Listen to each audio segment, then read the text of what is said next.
Hello everyone, कैसे हैं आप सभी लोग। आज है 3 जून और 3 जून साल 2025 के हरियाणा करंट अफेयर। इस वीडियो में हम पढ़ने वाले हैं। आप सभी को राधे राधे, बहुत बहुत प्रणाम, नमस्कार।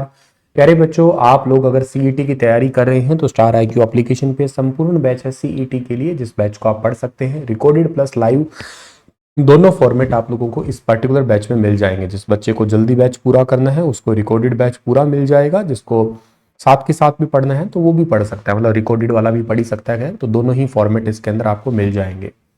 मेरे प्यारे बच्चों, आप लोग अगर हरियाणा जीके पढ़ना चाहते हैं, और बहुत सारे बच्चे पूछते हैं सर कौन सी किताब लें, तो इस किताब को आप ले सकते हैं अमेजोन या फ्लिपकार्ट पे जाके। आपको ये लिंक डिस्क्रिप्शन बॉक्स में वीडियो में दिया मिलेगा।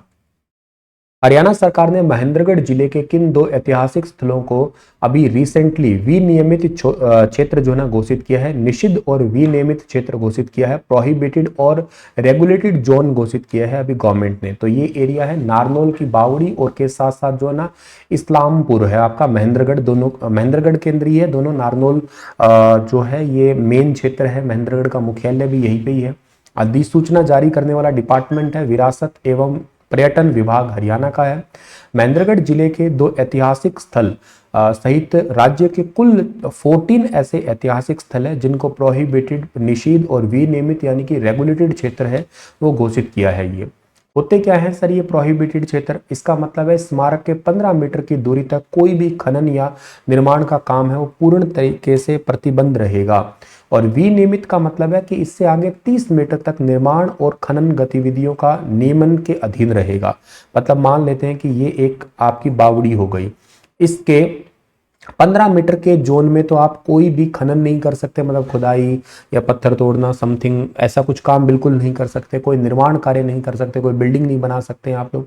और इसके 30 मीटर का आगे का जोन है वह बना तो सकते हैं लेकिन विद परमिशन, विदाउट परमिशन नहीं, रेगुलेटेड होगा। हो सकता है कि सरकार परमिशन दे दे, हो सकता है ना भी परमिशन दे, डिपेंड करता है। रेगुलेटेड जोन रहेगा ये, अपनी मन मर्जी से कुछ भी नहीं बना सकते, कहने का मतलब ये है आपका।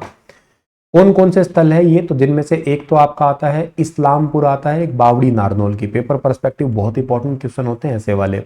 अधिनियम कौन सा है सर ये जिसके तहत ये लीगल डायरेक्शन दिए गए हैं या ऐसे ऐसे लीगल डिसीजन लिए गए हैं? तो यह निर्णय हरियाणा के राज्यपाल की मंजूरी से हरियाणा प्राचीन और ऐतिहासिक स्मारक पुरातात्विक स्थल और अवशेष अधिनियम 1965 की धारा 29 के तहत जो है ये निर्णय लिया गया है। राज्य राजपत्र के अधिसूचना प्रकाशन में 60 दिनों के अंदर कोई भी व्यक्ति संस्था लिखित रूप से आपत्ति या सुझाव दे सकती है। भाई हो सकता है कि किसी का सुझाव हो कोई इसके अंदर, तो उसके बाद में फाइनल जो है ना निर्णय लिया जा सकेगा। और यह कदम हरियाणा की समृद्धि पुरातात्विक विरासत को सुरक्षित करने के लिए, क्योंकि खुदाई वगैरह करेंगे तो इससे पुरातात्विक चीजें जो है ना वो शायद धूमिल हो सकती है, इसलिए। हरियाणा में हरियाणा के मुख्यमंत्री कार्यालय सीएमओ में नियुक्त हुए OSD राज नेहरू को कौन कौन से विभाग सौंपे गए हैं? इनको भविष्य विभाग, उच्च शिक्षा, युवा सशक्तिकरण और उद्यमिता, future department, higher education, youth empowerment and entrepreneurship department मिले हैं। के साथ साथ राजेश खुल्लर वर्तमान में हरियाणा सीएमओ में कितने विभागों की जिम्मेदारी संभाल रहे हैं 2 जून के बाद में? तो अभी कुछ नए विभागों का पुनः वितरण हुआ है, तो उसके चलते हुए 16 डिपार्टमेंट, पहले इनके पास में 21 डिपार्टमेंट थे वैसे। और हरियाणा के IAS अरुण कुमार गुप्ता को इनमें से कौन से डिपार्टमेंट सौंपे गए हैं? तो civil aviation and urban local bodies department मिला है इनको। मुख्यमंत्री नायब सिंह सैनी के नेतृत्व में सीएमओ के विभागों का पुनः बंटवारा हुआ है। राजेश खुल्लर का कार्यभार कुछ कम किया गया है, अब वे 16 विभाग देखेंगे, पहले इनके पास में 21 थे। सीएमओ में अब 2 OSD होंगे, ऑफिसर ऑन स्पेशल ड्यूटी होंगे राज नेहरू और विवेक कालिया। राजेश खुल्लर जी के पास सीएमओ के ओवरऑल इंचार्ज रहेंगे। इसके अलावा निम्नलिखित विभाग कुछ और भी है उनके पास, जैसे कि न्याय प्रशासन का हो गया है, के साथ साथ आयुष हो गया, एनर्जी हो गया है, इसके अलावा एक्साइज एंड टैक्सेशन है, फाइनेंस डिपार्टमेंट हो गया है, इंस्टीट्यूशनल फाइनेंस प्लानिंग हो गया है, जनरल एडमिनिस्ट्रेशन है, पर्सनल ट्रेनिंग है, हॉस्पिटैलिटी है, हेल्थ डिपार्टमेंट है, होम डिपार्टमेंट भी हो गया है इनके पास में। इसके बाद में जो है ना इनके पास में उद्योग वाला डिपार्टमेंट भी हो गया, इंफॉर्मेशन पब्लिक वाला भी है, irrigation, medical education, parliamentary affair, ये सारे हैं इनके पास में। और अतिरिक्त कार्य भी है राजभवन संबंधी, और मुख्यमंत्री कार्यालय के संपूर्ण कार्यभार इनके पास में है। ऐसे राज नेहरू जी के पास में future department, higher education, youth empowerment and entrepreneurship भी है।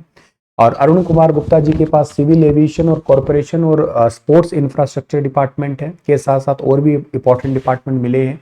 ये सब क्वेश्चन बड़े इंपॉर्टेंट है होते हैं, क्योंकि डायरेक्ट आपसे सेक्रेटरी या रिसेंट जो डिपार्टमेंट जिनको मिले हैं नियुक्तियां, वो पूछ लेते हैं आपसे।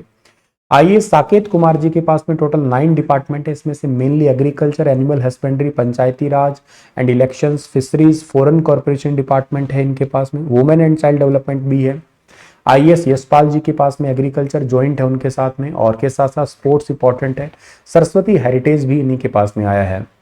एचसीएस विवेक कालिया जी के पास सीएम विंडो आई है। एचसीएस सुधांशु गौतम जी के पास में गवर्नमेंट हाउसिंग अलॉटमेंट डिपार्टमेंट आया है। और वक्फ बोर्ड हरियाणा का वो बहुत इंपॉर्टेंट है, रिसेंटली न्यूज में था, वो भी इनके पास में आया है। एचसीएस राकेश संधू के पास में सीएम विंडो डिपार्टमेंट आया है, और शिकायत निवारण वाला डिपार्टमेंट भी। वाको वर्ल्ड किक बॉक्सिंग फेडरेशन की 2025 की विश्व रैंकिंग में रिद्धिमा कौशिक को कौन सा स्थान मिला है? तीसरा स्थान मिला है इनको। हरियाणा के जींद जिले के उचाना की रहने वाली है रिद्धिमा। रिद्धिमा ने वुशु सब जूनियर नेशनल चैंपियनशिप में गोल्ड मेडल जीता है। फाइनल में उन्होंने उत्तर प्रदेश की खिलाड़ी अंकिता को हराया है। यह प्रतियोगिता तमिलनाडु में 26 से 31 मार्च तक आयोजित हुई थी। देश भर के 300 से ज्यादा खिलाड़ियों ने इसमें हिस्सा लिया था। वाको India open international kick boxing tournament में लगातार 3 साल से गोल्ड मेडल जीता है। पिछले 4 सालों में नेशनल टूर्नामेंट में गोल्ड जीता है। हंगरी सब जूनियर वर्ल्ड चैंपियनशिप में गोल्ड और सिल्वर। उज्बेकिस्तान वर्ल्ड कप में गोल्ड मेडल जीत चुकी है, सिल्वर भी। थाईलैंड में 55 और 60 किलोग्राम भार वर्ग में 2-2 गोल्ड जीत चुकी है रिद्धिमा। हरियाणा सिख गुरुद्वारा मैनेजमेंट कमेटी के द्वारा प्रस्तावित विश्व स्तरीय सिख यूनिवर्सिटी किस जिले में स्थापित की जाएगी? हरियाणा के जींद जिले में सेटअप की जाएगी। हरियाणा सिख गुरुद्वारा प्रबंधन कमेटी ने एक नई यूनिवर्सिटी सेटअप करने की घोषणा की है। यह ऐलान यहाँ के नए प्रधान बने हैं जगदीश सिंह झिंडा, इन्होंने अपनी पहली कॉन्फ्रेंस में इसकी जानकारी दी है। जींद में 152D नेशनल हाईवे, वहाँ पे 750 एकड़ में जमीन जो है ना उसको टैग की गई है। वहाँ पे उस यूनिवर्सिटी का नाम जो है वो अभी सिलेक्ट नहीं किया है। यूनिवर्सिटी को गुरु तेग बहादुर जी को समर्पित किया जाएगा मेनली तो। और इस यूनिवर्सिटी को विश्व स्तरीय बनाने के लिए ऑक्सफोर्ड जैसी संस्थाओं का मॉडल जो है ना स्टडी किया जाएगा। यहाँ केवल शिक्षा नहीं बल्कि सिख धर्म, आध्यात्म और पर्यावरण को भी बैलेंस तरीके से सिखाया जाएगा। 1000 करोड़ रुपए का टोटल लागत आएगी। यह प्रोजेक्ट सिख समुदाय के सहयोग से ही कंप्लीट किया जाएगा ये वाला, और सरकार से कोई फाइनेंशियल हेल्प नहीं ली जाएगी इसकी, केवल परमिशन और कागजी प्रक्रिया में ही सहयोग लिया जाएगा। इसके साथ कुछ क्वेश्चन आप लोगों के लिए रिवीजन के लिए है। हिसार एयरपोर्ट के पास कितनी एकड़ जमीन में आईएमसी बनाया जाएगा? तो टोटल 3000 एकड़ में ये बनाया जाएगा। हरियाणा के किस खिलाड़ी ने पेरू में आयोजित ISSF वर्ल्ड कप 2025 में गोल्ड जीता है? सुरुचि सिंह ने जीता है। कौन हरियाणवी भारत की पहली मिसेस ग्लोब इंटरनेशनल बनी है? अनुराधा गर्ग बनी है। नीरज चोपड़ा ने अभी रिसेंटली पोचेफस्ट्रूम इंटरनेशनल टूर्नामेंट में जैवलिन थ्रो में मेडल जीता है, गोल्ड मेडल। स्वच्छ सिटी सर्वे में पहला स्थान मानेसर नगर निगम को मिला है। प्राणवायु वन देवता पेंशन योजना में 75 साल से पुराने पेड़ों को पहले मिलते थे 2750, अब मिलते हैं 3000। नेशनल सिक्योरिटी एडवाइजरी बोर्ड के चेयरमैन बने हैं आलोक जोशी जी। हरियाणा के किस जिले में 100 एकड़ जमीन पर अंतर्राष्ट्रीय स्तर पर खेल परिसर बनेगा? पलवल में। राष्ट्रीय मास्टर खेलों में 30+ बास्केटबॉल के पुरुष वर्ग में किस राज्य की टीम विजेता रही? हरियाणा की। पहले चरण में कितने तालाबों का सुधारीकरण होगा? 2200 का। भागवत गीता और भरत मुनि का नाट्य शास्त्र को अपने प्रतिष्ठित memory of the world register में शामिल किया है यूनेस्को। और 3 से 6 साल तक के आय वाले परिवार को सालाना 4000 रुपए देके चिरायु योजना में स्वास्थ्य बीमा करवा सकेंगे।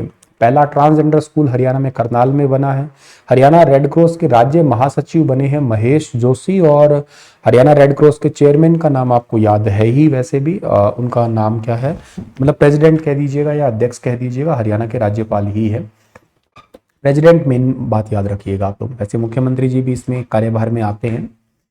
चलिए, इसी के साथ ये सेशन समाप्त होता है और आप लोगों के लिए एक पर्टिकुलर क्वेश्चन मैं छोड़ के जा रहा हूं। आप लोग मुझे उसका ठीक जवाब जो है ना अपने होमवर्क के अंदर जो है ना वो जरूर दीजिएगा। और वो सवाल आप लोगों के लिए है कि हरियाणा के अंदर एक पशुधन बीमा योजना है। हरियाणा में पशुधन बीमा योजना है, इसकी शुरुआत कब हुई थी? पशुधन बीमा योजना की शुरुआत कब हुई थी और कहाँ से हुई थी? ये जरूर बताइए आप लोग मुझे, ठीक है। शुक्रिया, सभी को राधे राधे।